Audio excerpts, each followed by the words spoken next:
This talks about containers and a specific pattern that's starting to emerge called Autopilot.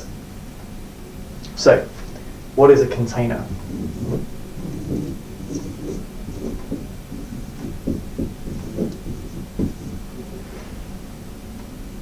A container is a way of containing all of the computing activity for a specific use case and allowing that to run in isolation on a particular machine. So you have a computer which usually is fundamentally more powerful than you need for one particular service, especially in the lower consumer market or the lower SME market, for example, or if you're scaling horizontally as opposed to scaling vertically with more hardware. If you're scaling vertically, then you can put the same thing lots of times onto many boxes, or on these single boxes. Wouldn't it be good if you could run individual services in isolation so they don't interfere with each other? Because that would be bad, because you don't necessarily know that all of these services are necessarily friendly to each other, especially if we talk about the so-called cloud infrastructures that might have different data running from different customers on the same machines. How do you protect between those things? So how do we get here? How do we get to this word container? There's a long history, not terribly long, about 50 years, 40, 50 years or so, for some very entertaining talks. I suggest listening to Brian Cantrell's talks on containers. He explains the history. But very briefly, this problem has been around for a long time. How do we take a computer resource and break it up into tiny parts? Well, it started off with, my history might not be terribly accurate here, but we had something called chroot. I'm well aware that this is terribly hard to see on the screen. Chroot was a way of letting a process or program running on your computer start from a particular place. So its root directory on Unix would be just a /. Now you can say chroot or confine a process to start from that directory, therefore it can't see directories below it, for example. But the problem with that in its first incarnation was that you can actually break out of it very easily just by doing your ... change root, change directory into the one you want it to. It wasn't a true separation. It wasn't like a jail. So that's what we got next.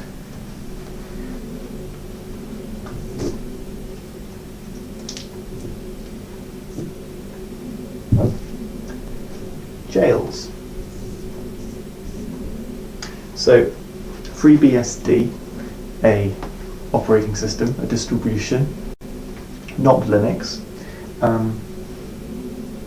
implemented this thing called jails, and Solaris has jails, Illumus OS has jails, part of a collaborative project to bring jails to the operating systems, the various flavors of operating systems that there are. What is a jail? A jail is an even more constrained chroot. So, in the sense that a chroot allowed a process to start from a particular directory and should really be locked to that directory, but it wasn't. A jail was a much more cohesive way of saying, right, you're now within a jail, you can't access the processes of other processes and things like that. And that worked pretty well. You could now achieve process isolation between environments between programs. You could still have inter-process sharing, of course.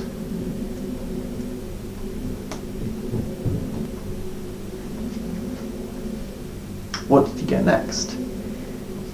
Containers. So what was the difference between a container and a jail? Well, jails, as far as I'm aware, virtualized. Ooh. Did it virtualize? I'm not sure if it virtualized, but it certainly stopped you from doing most things on and treading on other people's toes. But what it didn't do was totally separate the IP stack, so the Internet Protocol stack.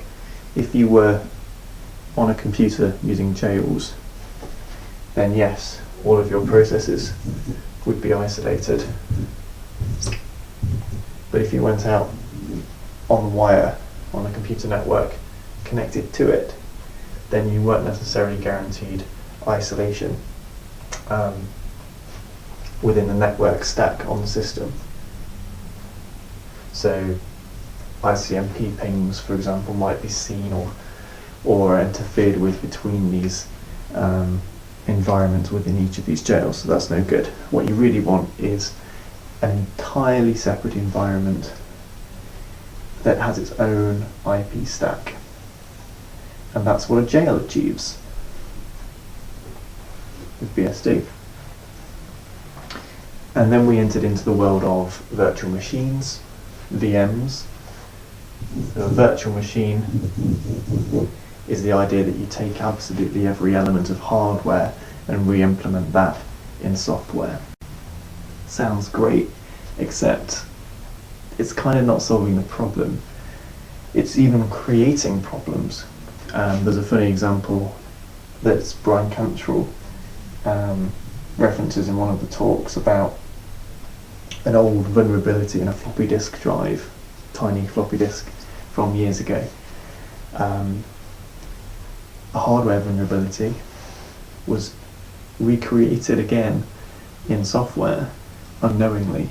So the cloud system fell foul to a vulnerability that only existed because of the virtual machine implementation. Now what you really want is that mix of a jail, so it can run directly on the hardware. So you've got disk, you've got compute, and perhaps you've got some sort of virtualized network. And the containers simply sit on top of that. And this thin layer, which might be called an API, orchestrates the separation, the containerization of these containers over the hardware, which is then essentially is manifested as a system call table to making sure that each of these containers has their own separate environment and doesn't share anything except the resources, and then perhaps the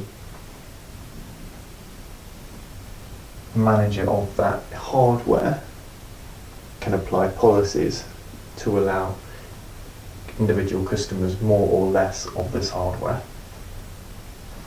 And that, in summary, is what a container is. It's the total separation